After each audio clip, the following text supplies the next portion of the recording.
നമസ്തേ പ്രിയമുള്ള പ്രേക്ഷകർ, ഇവിടെ ചർച്ച ചെയ്യുന്നു ശ്രീ വേദവ്യാസനാൽ വിരചിതമായ ശ്രീമദ് ഭഗവത്ഗീതയിലെ ധ്യാനയോഗമെന്ന 6-ാമത്തെ അധ്യായത്തിലെ 32-ാമത്തെ ശ്ലോകം. പ്രിയമുള്ള പ്രേക്ഷക, ശ്ലോകം ശ്രദ്ധിക്കുക.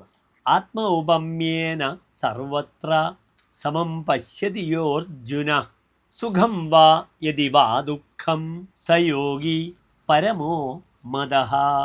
ഈ ശ്ലോകത്തിൻ്റെ പദച്ഛേദം ശ്രദ്ധിക്കുക. ആത്മൗപമ്യേന സർവത്ര സമം പശ്യതി യഹ അർജുന സുഖം വാ യദി വാ ദുഃഖം സഹ യോഗി പരമഃ മദഃ. അടുത്തതായി അന്വയം ശ്രദ്ധിക്കുക. ഹേ അർജുന, ആത്മൗപമ്യേന സർവത്ര സുഖം വാ യദി ദുഃഖം വാ യഹ സമഃ പശ്യതി സഹ യോഗി പരമഃ മേ മദഃ. ഇനി ശ്ലോകത്തിൻ്റെ സാരാംശം ശ്രദ്ധിക്കുക.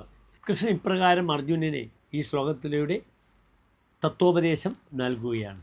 അല്ലയോ അർജുന, യാതൊരുവനാണോ മറ്റുള്ളവരെയെല്ലാം തൻ്റെ പ്രതിരൂപമായി കണ്ടുകൊണ്ട് അവരുടെ സുഖദുഃഖങ്ങളെല്ലാം തന്നെ തൻ്റേതെന്ന് വിചാരിക്കുന്നത്, അവനാണ് യോഗികളിൽ വെച്ച് ഏറ്റവും ഉത്തമൻ, ശ്രേഷ്ഠൻ എന്നതാകുന്ന ശ്ലോകത്തിൻ്റെ സാരാംശം. നമസ്തേ.